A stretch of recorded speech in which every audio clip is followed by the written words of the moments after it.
My name's Eileen Margaret Boyle, and I met Bill Peascod in the early 80s.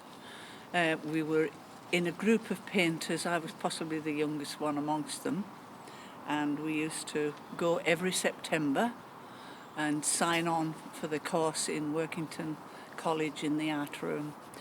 So it would be possibly 81 or 82 when our new tutor came, and he introduced himself as Mr. Bill Peascod.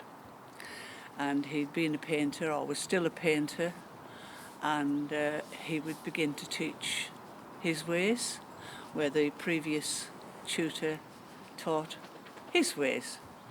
My style possibly has always been a fine art, almost like real life painting, where the previous tutor liked it more bish-bosh and more expressive, green skies and just flicks of paintwork.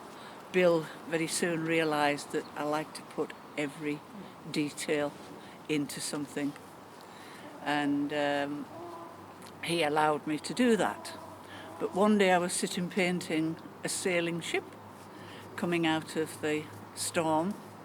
It was after a piece of trauma that had happened in my life, and I'd basically lost the will to paint because of my emotions. And he came behind me and looked at the work I was doing and picked up my biggest brush, my hog hairbrush, and just struck it through the painting. And what do you think that is?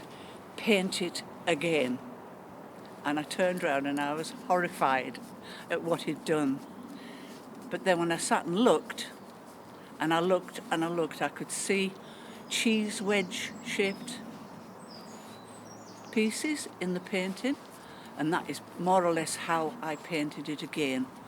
And I just used the same colours that were on my pad, and I just did the diamonds and the wedges, diamonds in the sea, just to make the movement of the sea, which I've still got the painting, and he was quite pleased about, because he made me think that maybe there is some other ways that you can paint apart from hard-edged realism.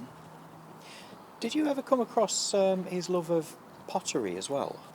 He had mentioned that he was a potter, yes. He never ever brought any of his work to the school in Workington, but I know that he was an artist himself, and he painted. And one of the weirdest things that we ever saw was Bill coming in with a pair of, how would I describe them, climbing trousers made out of fur fabric. And it was blue fur, and he looked like Puck. He just looked like Puck, because he had long socks on like climbing boots below that, but his legs were huge with his fur fabric trousers. So we all had a good laugh at them. But thinking about it now, good idea. Very good idea, because everybody wears fleeces now. And so how would you say it helped you develop your style?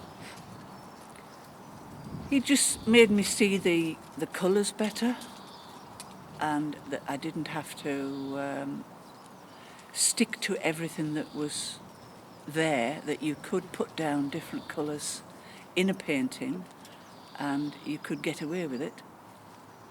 And that he always said, put a little piece of red somewhere in your painting and that brings it to life. And I've always done that as well since then. And he was quite a one for observing the light and how, the light affected the colours, say, in the sky. Yes. There was one particular painting that I was doing of the small quay down on the docks area where the light is, and I think it's called the South Quay or North Quay, I can't remember just at the moment, but I was struggling with a big puddle, and I could not get the colour right. So he came over and he said, right, look straight in the air, Eileen. Look straight up. How dark is the sky? I said, well, it really is quite dark. He says, now take your eye down to the horizon. I said, well, it's almost pale and white. He said, right, so you put dark blue in the puddle. And I thought, dark blue, that can't possibly work. But I sat there for about an hour fiddling with one colour and another, and eventually I could actually see what he was meaning.